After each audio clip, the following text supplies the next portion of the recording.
இளம் பெண்கள்ல இருந்து வயதான பெண்கள் வரைக்கும் எல்லாருக்குமே ஒரு பெரிய குறை உண்டு. அது என்னன்னா அவங்க டெய்லர் சரியில்லை. லூஸா இருக்குது அல்லது டைட்டா இருக்குது, ஷோல்டர் தொங்குது, நீளமா இருக்குது, குட்டையா இருக்குது, வெட்டினது சரியில்லை, தையல் சரியில்லை, இப்படி ஏகப்பட்ட கம்ப்ளைண்ட்ஸ். ரெடிமேடா வாங்கினாலும் அதுவும் சரிப்படல. இவங்கள திருப்திப்படுத்தவே முடியாது. அதுக்காக இவங்கெல்லாம் பொய் சொல்றாங்கன்னு நான் சொல்ல வரல. அவங்க நினைச்ச மாதிரி சரியான அளவுல அவங்களுக்கு ட்ரெஸ் அமையல. இப்படித்தான் மனுஷங்களோட குணங்களும் இருக்குது. நமக்கு நிறைய உறவினர் இருக்கிறாங்க, நண்பர்கள் இருக்காங்க. ஆனா யாருமே நாம எதிர்பார்க்கிற அளவுக்கு இல்ல. அம்மா அப்பான்னா மரியாதைக்குரியவங்களா இருக்கணும். அவங்களோட வாழ்க்கை பிள்ளைகளுக்கு ஒரு முன்மாதிரியா இருக்கணும். கணவன் மனைவினா ஒருத்தர் அன்பு செலுத்துறதுல போட்டி போடணும்.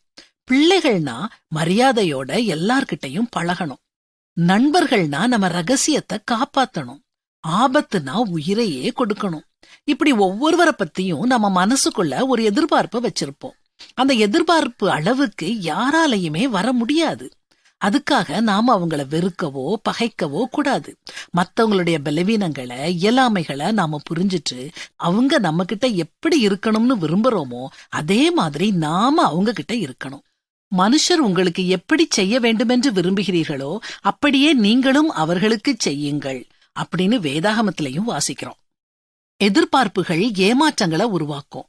எந்த பிரதிபலனையும் எதிர்பாராம நாம கொடுக்க ஆரம்பிச்சிட்டோம்னா உலகம் தரக்கூடாத சமாதானம் நமக்கு கிடைக்கும். வாழ்க்கையோட லட்சியமே சந்தோஷமும் சமாதானமும் தானே. நான் சொன்ன மாதிரி வாழ்ந்துதான் பாருங்களேன். வாழ்நாள் முழுசும் மகிழ்ச்சி.